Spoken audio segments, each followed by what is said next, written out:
Hello, good morning and welcome. I'm Dave Reed and I am currently, like all of you, busy with the day job and in my case working on palliative and end-of-life care in Lincolnshire.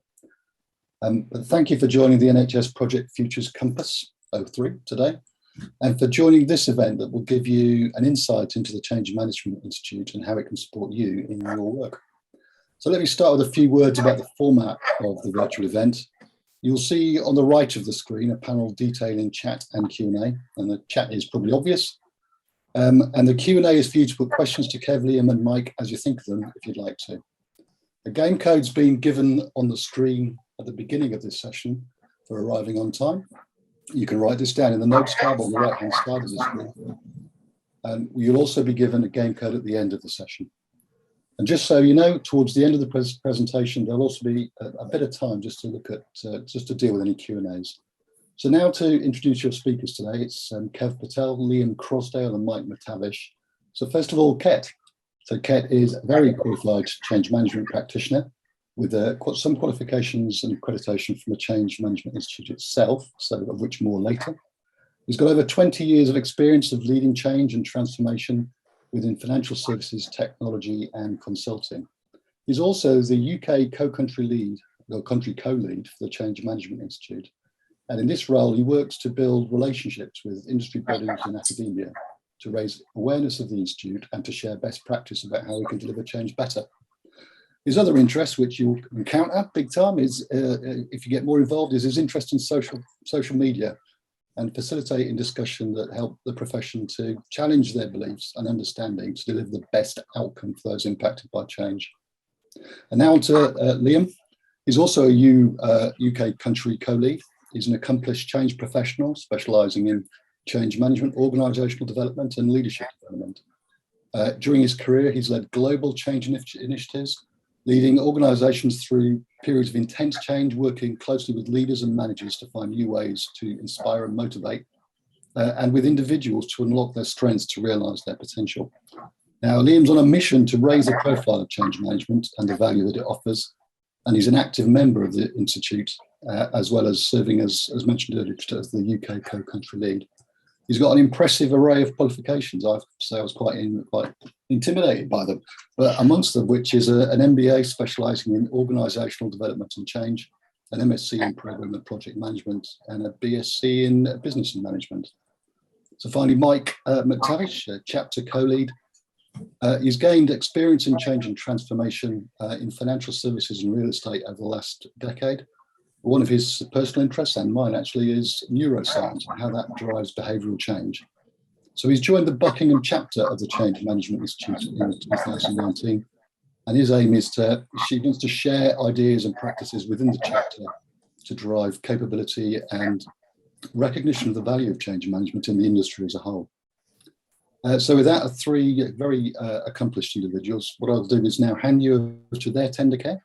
So please listen, enjoy what they have to say, and as I mentioned earlier, use the kind of right-hand side of your screen to ask questions, any questions that you've got, to engage them in a kind of discussion about what matters to you.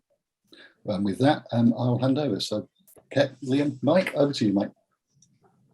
Thanks so much, Dave. Really appreciate the introductions. And yeah, you're right. It is quite intimidating listening to Liam's plethora of qualifications, and that's probably one of the key things that we want to get across today, is that kind of continuous development is a really fundamental part of what we are looking to offer. So yeah, my name's Ket. I'm really pleased to be here. The way we got involved in this is by working with another volunteer called Jocelyn, who is part of the NHS, and she invited us along, and working with Joe at Stanford.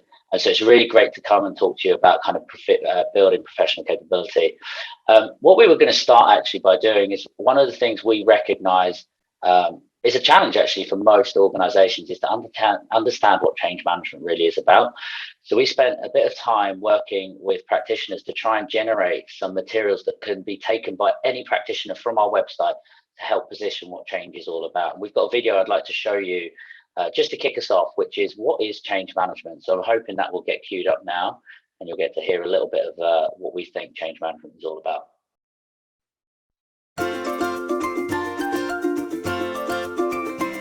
Every day we manage to navigate an exponential amount of changes in our lives, big and small, from overcoming road detours and downloading new apps, to adopting flexible office environments or moving overseas. At the individual level, change is a human process we all experience when we try new things, do things differently, or when something impacts the way we function day to day. The way we experience change is very personal. It's our thoughts, feelings, and beliefs, positive or negative, that drive our behaviour. They determine if we perceive change as a threat that needs to be avoided or an opportunity to be embraced. How we respond to change can determine the success of projects or transformation initiatives, and when we consider that organisations are comprised of groups of individuals, the challenge of change management becomes so much greater. Change for organisations is now constant. Customer and business demands are changing, technology is becoming more agile, and our work environment is constantly evolving. With a greater degree of change on its way, a company's ability to adapt successfully at an individual and organisational level will make the difference between whether the company survives or thrives. And this is where change management comes in. Change management is a business discipline focused on navigating change by exploring key questions such as who the change affects, how the effect will be felt, and what the change will ultimately deliver and by when. This discipline focuses on increasing acceptance and adoption of changes by reducing uncertainty, confusion, and human angst as the people transition unfolds. This can get complex, especially as multiple changes overlap. As such, change management has evolved into both a profession and an organisational capability. People that are highly skilled at designing and enabling effective change processes and practices have become specialists in this business discipline, while organisations are building internal change capabilities to better manage and adapt to constant change. In a busy workplace where priorities compete, it takes effort from everyone: individuals, leaders, and those tasked with implementing the change to achieve collective organisational change. And you'll know you've accomplished this when you can truly say that leaders demonstrate sound leadership and consciously dedicate time to engage their teams in conversations about the changes. The pace and volume of change is managed, and those responsible for implementation understand how different change initiatives fit together.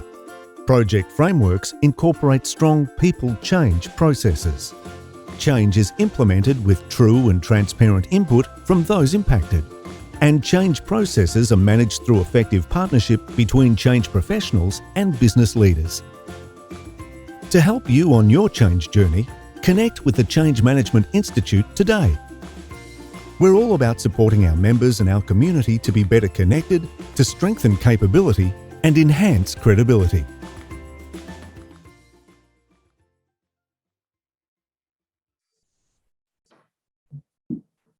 Great. Great. I'm glad we got to show that. I think it's one of the best resources we've created as part of the Institute.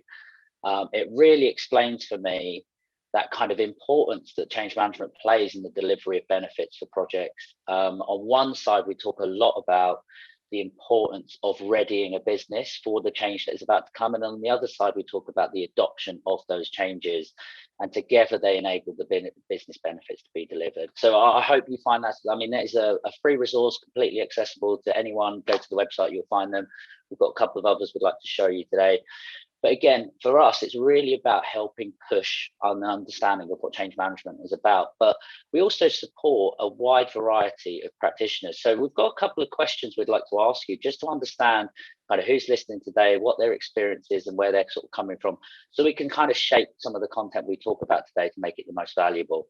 So I think we're going to just launch that first poll.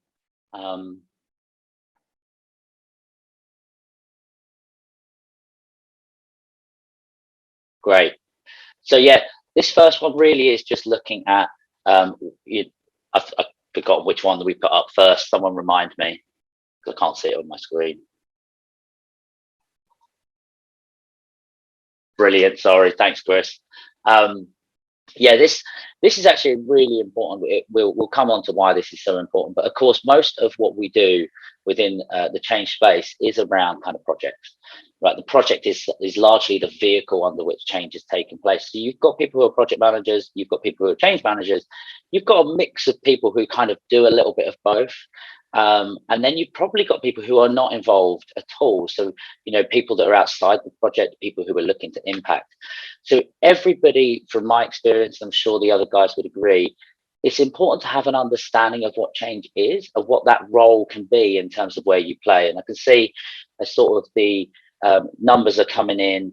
There's a good mix between sort of project management and having a mix of both, and change management sort of being slightly, I think I'm reading that right, change management slightly further behind in terms of kind of like pure dedicating to the role. That's not actually that surprising. Change management is still, in comparison to project management, a much younger profession. And I think I would say a lot of learning has been done about change management in the last 18 months, as everybody from every level of an organization has experienced both personal and professional change. Shall we move on to the next one?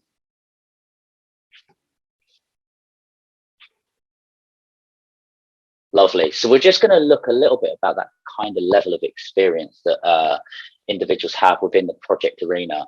Again, project is a sort of generic construct for us to kind of look at how change is delivered. It's not always a project that is driving change. We can sometimes just do ad hoc improvements to process. Change comes from many different sources. Cultural things often drive change as well. So if there's a new product being developed, or whatever it is that drives kind of the initiation of a change to take place, I can see, again, one of the things we're seeing a lot more is we're seeing a lot more people move into change actually straight from university, or coming in early on into their career and recognizing change as an important part of that. And so we're starting to, although much of our membership, much of the support we've given in the past has been around that mature level of change understanding and continuous development, we're getting a lot more people interested in trying to learn aspects of change for the roles they perform, whether that's marketing, whether that happens to be kind of leading technology programs. There is a mix of professions coming to change management to look and understand how change can get delivered better within the role they already perform.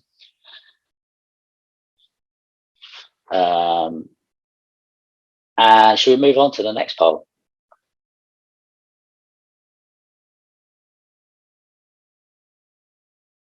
Again, really interested just to understand the level of kind of education material that has supported your change development. Now, from my own experience, I will be I'll share that when I learned change management on the job. I did a maths degree. I went and came and started working as a sort of business improvement analyst. And then I got into kind of more and more projects, larger projects. And it's in delivering larger projects, I recognized this disconnect between what we needed people to do in order to realize the benefits and how much support we were giving them. And to me, most projects weren't actually addressing this, which is where my interest in what could we do as project managers to try and improve that. And so we started looking at little things that often got dropped out, like training, like communications, the two kind of key pillars.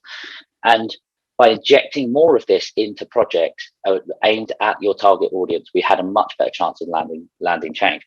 I didn't realize it was a profession at the time. This was 12 years ago. So I was really excited when I found the Institute. I found other practitioners in other industries. It's often a lonely job, certainly when I was doing it. I was one of the only people really thinking in this way that we could do a better job. And certainly like trying to prove the value was much harder. So I think it's really interesting that we've got that kind of split of the way people have educated themselves. And I think one of the things we're fundamentally focused on is whatever education you've taken, it's that got you to a place, but it's the continuous education that will get you to be better and greater at delivering change for organizations at bigger scales and involving more people. And that's the fundamental focus we kind of move on to. So we've got one last video we'd like to show you before I'm going to hand over to Liam.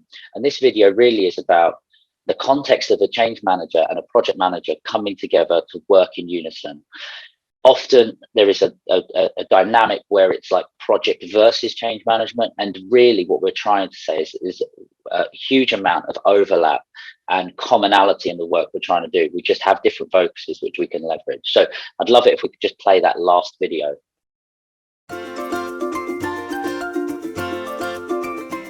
When it comes to projects, project management and change management both play an important role in achieving success.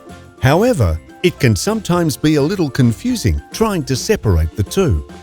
They both involve managing relationships, planning and overseeing activities, and identifying and mitigating risks. So, what makes them different?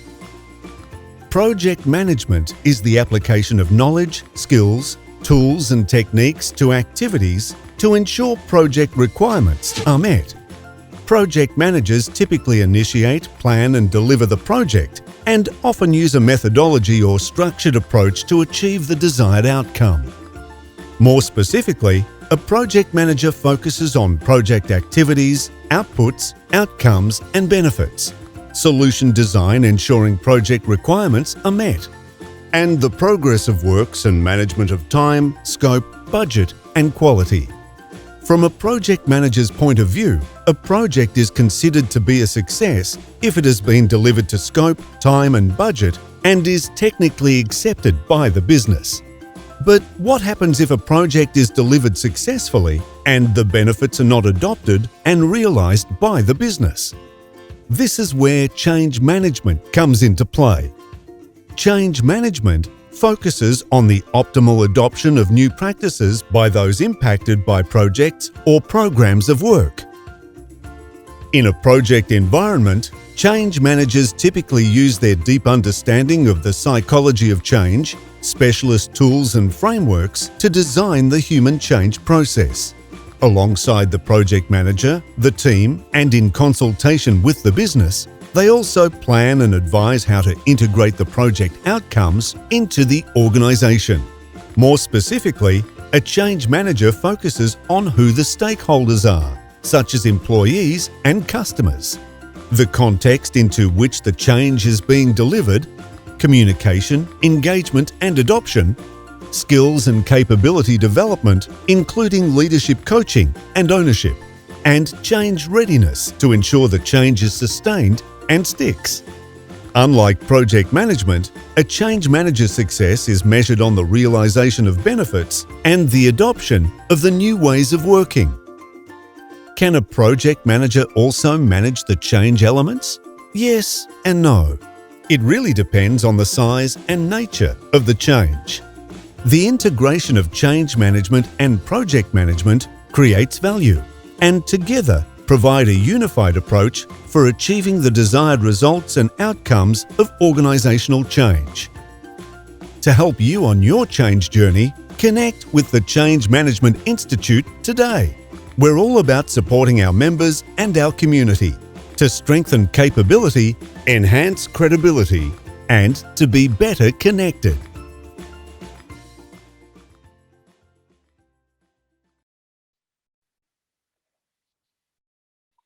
Again, another really important video, I think, that just helps underpin the importance of both project management and change management and delivery of change. So look, that's a couple of resources I think are really important that we've worked hard to try and provide the profession as a whole. I'm going to hand over to my colleague Liam now, who's just going to talk a little bit in detail about what the change management is here to do and how we can help you as professionals. Perfect. Thanks, Kat, and hi all. So if we could move on to the next slide.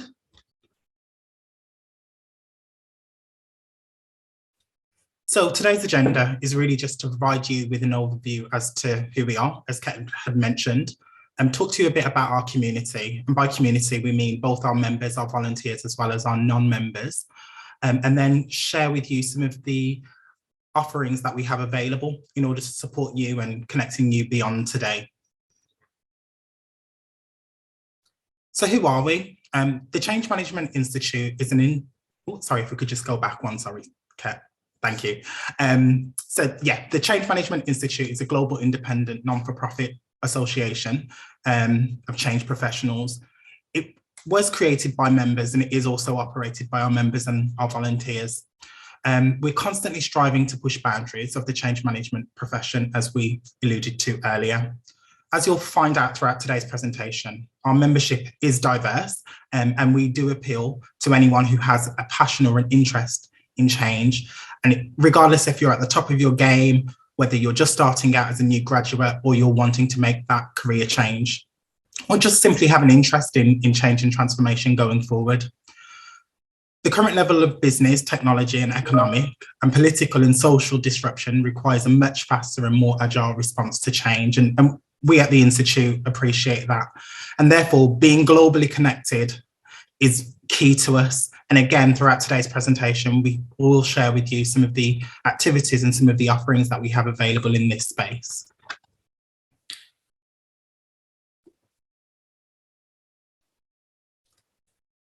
So the Institute operates with three key pillars. The first one being credibility.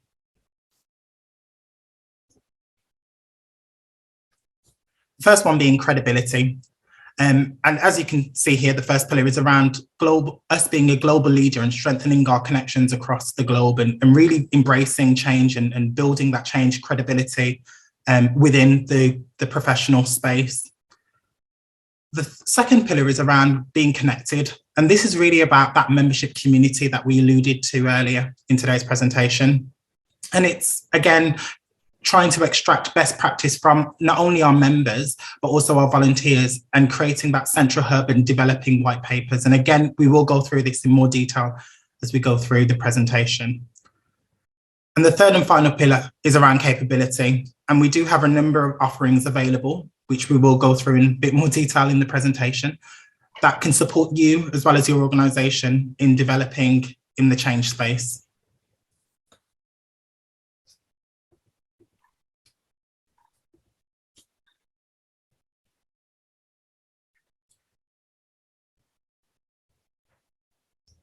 So the Institute has a number of chapters, 25 chapters across 6 countries.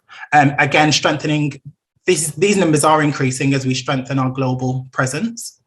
We have members from approximately 38 countries. And again, as we alluded to, we are looking to strengthen those numbers and we are looking to branch out further, building that credibility and that connection across the globe. We have approximately 50,000 social media followers across various platforms, and we will share those platforms with you, such as LinkedIn, Twitter. We have 100 volunteers across 6 countries. And again, these numbers are increasing as we start to gain more interest and we start to build that presence. We have, well, in the last 12 months, we had 125 events, which is amazing given our current climate. And we are looking to transition back to face-to-face events as well as maintaining our online presence. And we've had 9,800 event registrations in the past 12 months, which is, again, is pretty amazing given, you know, the challenges we experienced in the last 18 months. Liam, if I could also just add here, I think one of the things that's worth pointing out is that we've also had to adjust to a hybrid delivery for members, and we've picked up so many new countries that have been interested in this, not because we've got a presence there, but because we've been able to deliver digitally and virtually for them. So you can see that difference between the 38 countries in which we've got members and the 6 countries in which we actually operate chapters. This is a huge kind of win for us, right? Like, we're really reaching new markets, and it's really important because change is taking place everywhere at scales that people probably haven't in the past ever sort of imagined we needed to continue to look at. So, and just event registrations have been perfect. They've been huge. So I think it's a really great sign that change management is really gaining traction as a career, as a profession, and as an interest area for professionals as well. Absolutely, Kat, absolutely. So again, moving on to our membership demographic, as I alluded to earlier, we have diverse membership group, which is great for us because it allows us to gain that diversity of thought and again to help us strengthen our credibility as well as the resources that we currently have available.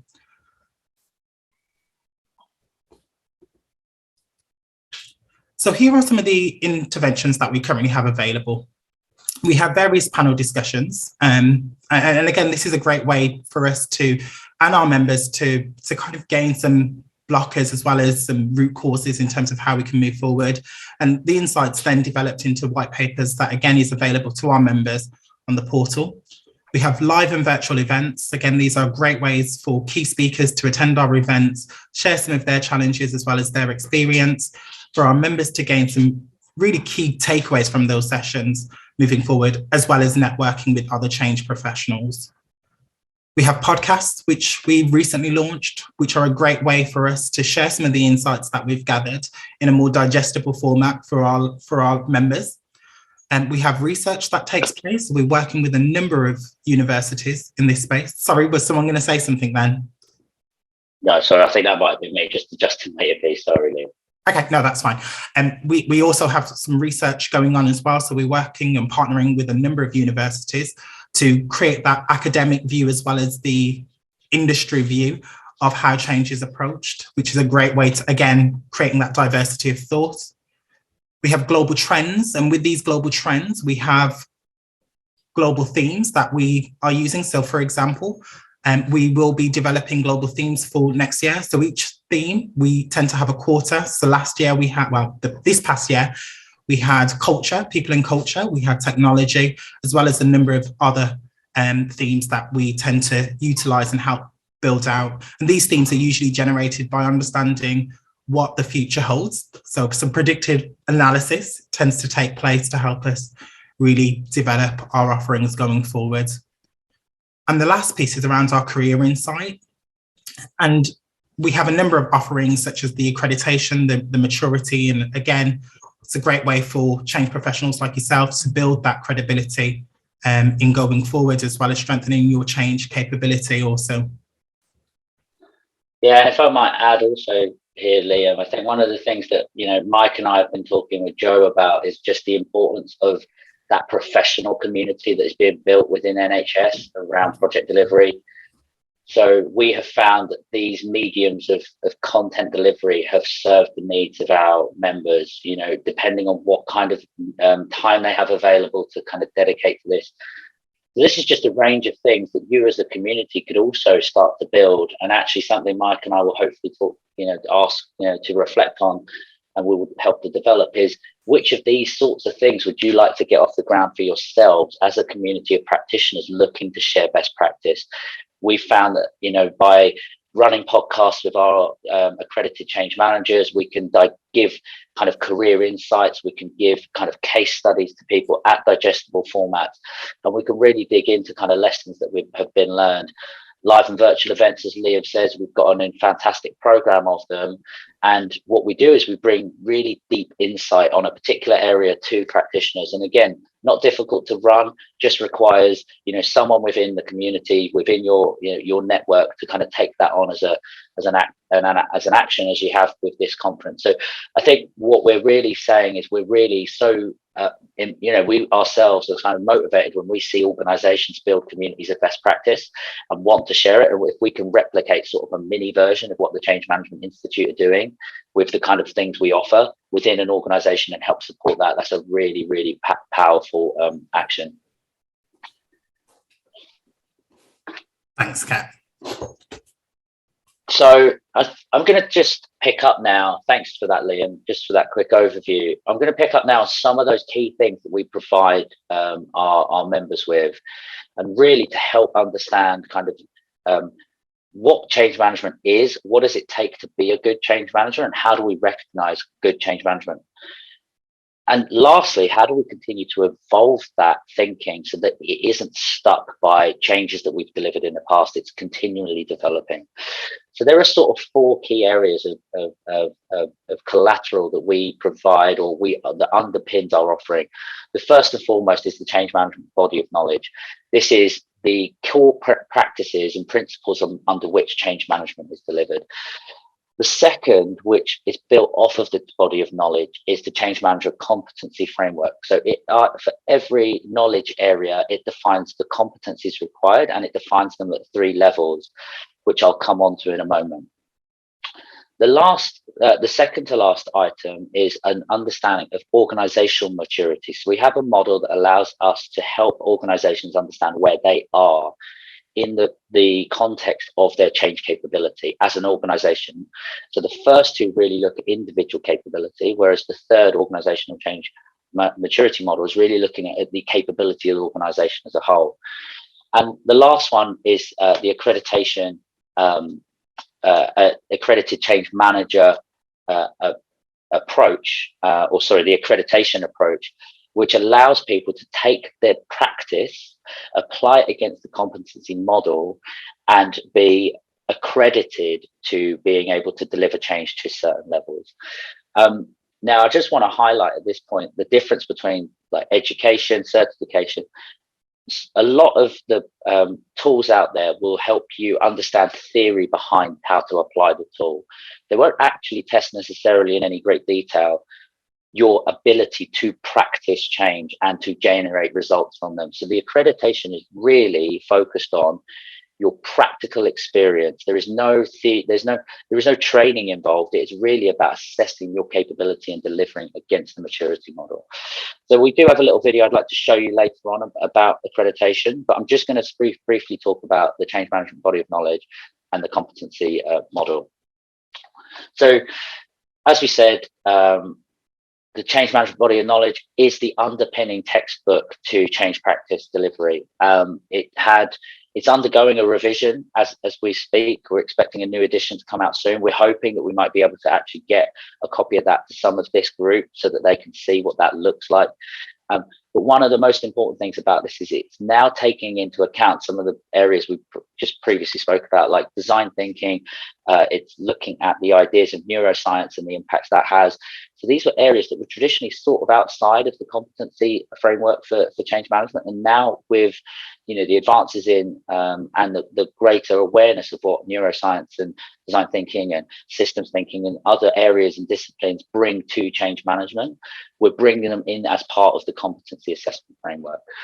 But the most important thing here is it's really about what are the good practices that change practitioners apply, right? And how do we then take those and put them into our work? And what most people can use this for is a good holistic understanding of what is involved within the delivery of change. And what we find is when this body of knowledge was put together, it's actually taken from many different functional disciplines. Like I think the number of people that were canvassed and contribute to this was over 2,000 from a number of different disciplines, number of levels of experience. And largely that was to ensure that we had every kind of change that we might need to oversee or drive kind of catered for in the body of knowledge. It's a really powerful book, I think, really useful to help understand what change is, but it's also an underpinning book for your competency and your continuous development. So there are a couple of different applications that we can use for the competency framework. So for every pillar of the change management body of knowledge, we have, like we said, 3 levels of kind of competency expected for that knowledge area: foundation, specialist, and master. And each one of those we can use to help us understand to what level we are capable of delivering change for that principle. But also, how can we develop ourselves to move up to the next level? And this is where the career part of what the competency model helps us assess. The competency model is also used in a couple of different ways. So we've talked about the individual way you can use the competency model to help you understand where your strengths lie and where you can look to develop. It also helps teams also consider where their strengths and weaknesses are as a collective. We've talked about how you can then use either of those two things to help develop capability targeted for individuals to build their own kind of development plan when it comes to training.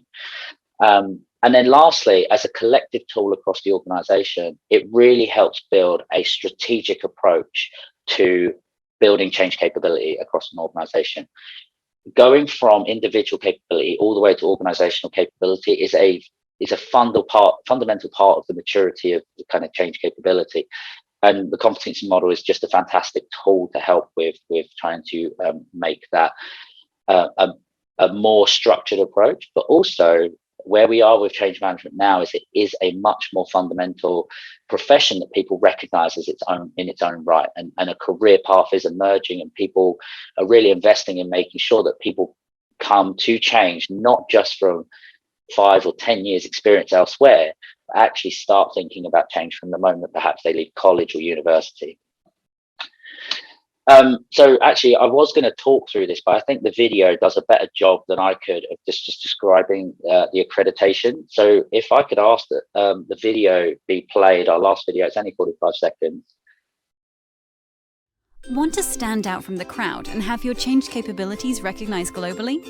Become an accredited change manager. The Change Management Institute's accreditation is the industry benchmark for recognizing quality change management professionals. Accreditation is fast, affordable, and robust. Because it's all virtual, there is no expensive travel or inconvenient schedules. We understand you don't need to study a textbook and sit an exam to prove your value. At the Change Management Institute, you earn your accreditation by a virtual assessment of your real-life skills and experience. Ready to take the leap and skyrocket your career? Learn more about the 3 accreditation levels and find out which level is right for you.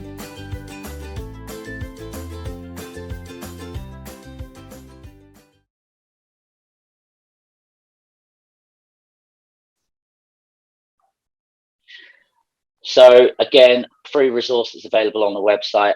The one thing I would say, like, I'm not going to talk much longer because we've only got 10 minutes left, plenty of questions we'd like to get through.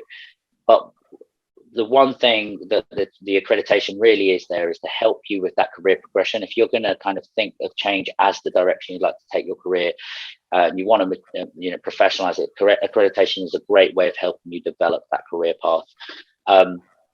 So I hope that was a useful view. Again, just to briefly say that these 3 things fit together in this way. The CMBOK is the knowledge of what is needed to be a change manager. The competencies help us describe how that knowledge actually should deliver in behaviors.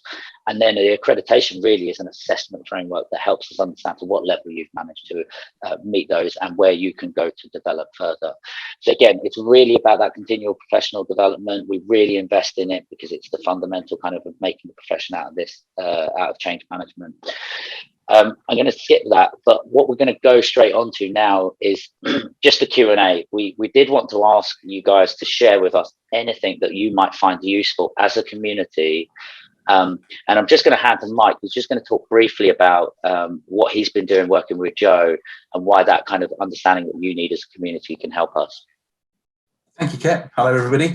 So yeah, so Joe, myself, Ket have been talking over the last few weeks now, several weeks, about how we help your community. And Ket's been through some really good resources, whether it's the body of knowledge, the competency model, and so on and so forth.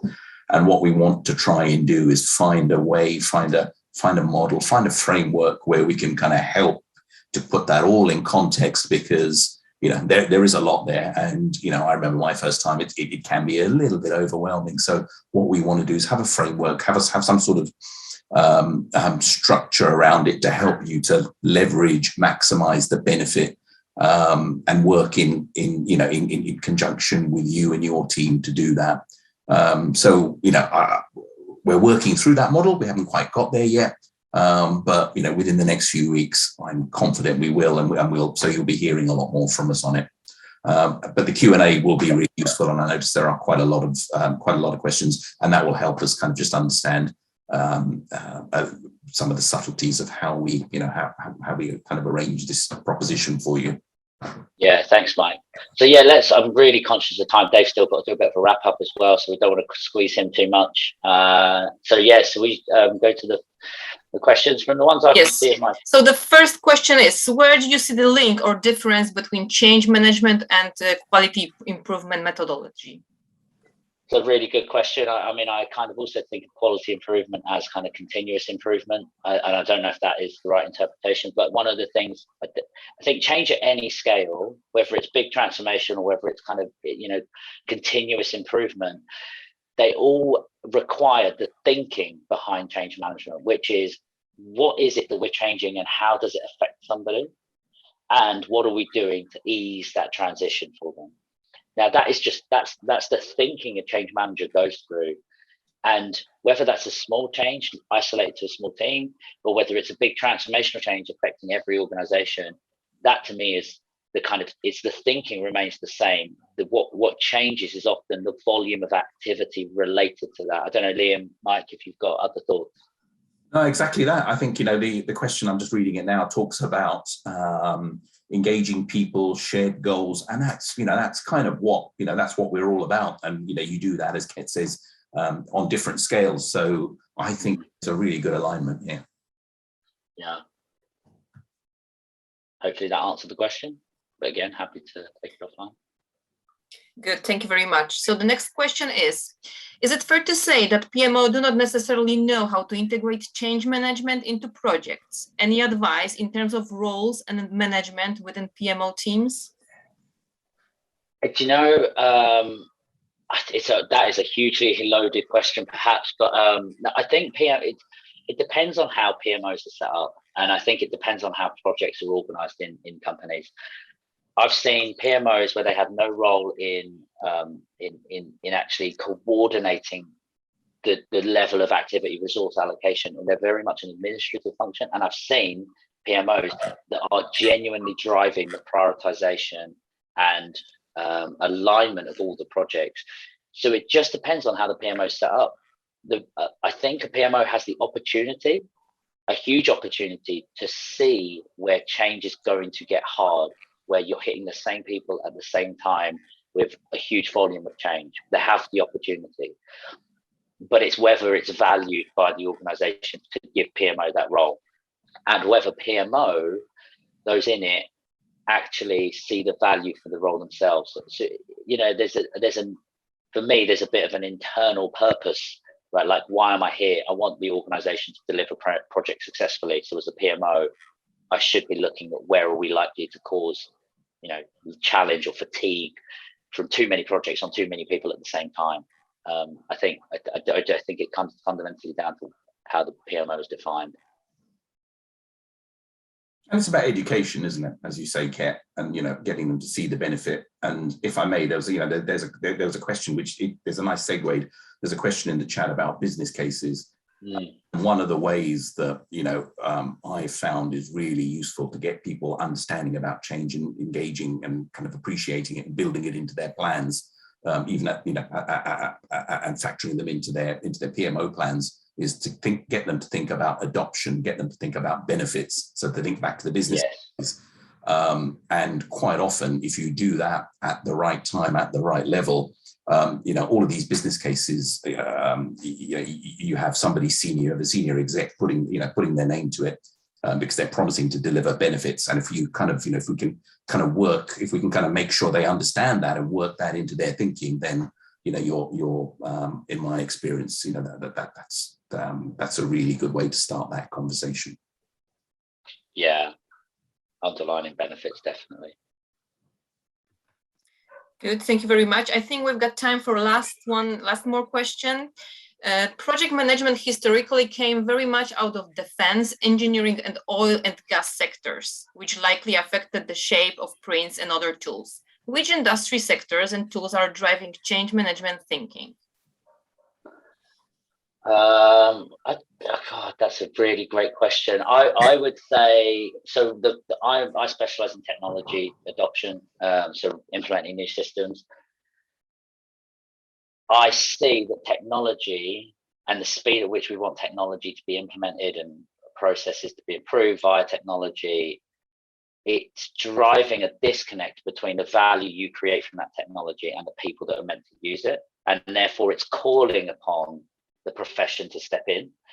So we are largely being shaped by the speed at which technology is being deployed. But I also think there is, like, in the last 18 months, culturally, the ideas of hybrid working, the mass impact it has across business, is also driving a different way to engage people for that kind of discussion. How can we make it happen at speed with everyone involved, but without slowing down other things we've got to do, because we weren't ever thinking about having to deal with this problem. So for me, from my experience, it does seem to be technology is driving a lot of where change management needs to go, to be the glue between implementing a piece of software and getting value out of it from the people. And yeah, I think that's it. Mike, Lee, I'm not sure if you've got other sources. No, I agree. And I think the only one thing I'd add, and it's not because of the audience we're talking to today, but I found the government organizations are incredibly forward thinking in the benefit. So yeah, you know, it's yeah, and that.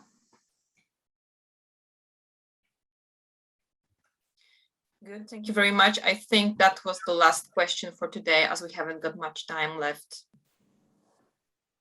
Yeah, so great, thank you so much. I have flashed up a slide. I'm not sure if everyone can see it, but just ways to contact us. You can also have access to the slides afterwards. But it's just left for me to say, on behalf of the Change Management Institute, once again, thank you so much for inviting us along to talk to you.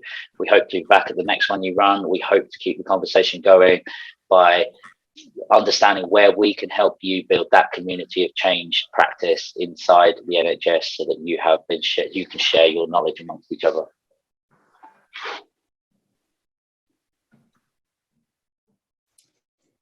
I think I'm handing over to Dave. Sorry, Dave. All right. I think it's for me to wrap up, and we've had an insight there into the work of the Change Management Institute and what it does in terms of developing a body of knowledge that we can access, a competency model that gives a bit of shape to some of the work we're doing, and accreditation, which gives a bit more, again, formal kind of status for different methods of change management. Above all, I think there's something about professional community. So whilst giving thanks to Ket, Liam and Mike here, my experience of the Change Management Institute as somebody who has been in a public sector environment, which was pretty intense, as I think many of us were experiencing, and quite challenging, is that project management on its own is kind of not enough. That was my experience. And what was really powerful about Change Management Institute was the ability just to talk to people from very different perspectives about different angles of change that I had never thought of. And that really cemented that sense for me that you need to do more than just basic project management and the rest. I know change management is involved in some of it, but you need to do more. And that diversity of thought and opinion that comes through the Change Management Institute, I found very useful. It's my personal reflection. Clearly, it's up to you, but what I'm really pleased about is that Ket, Liam and Mike have been able to give you some insight into the Change Management Institute. And with that, thank you for joining us today. Thank you for asking the questions. And I hope very much that you look at and attend other sessions in the course of today on change management and enjoy it. And with that, I think from all of us, thank you and goodbye for the minute.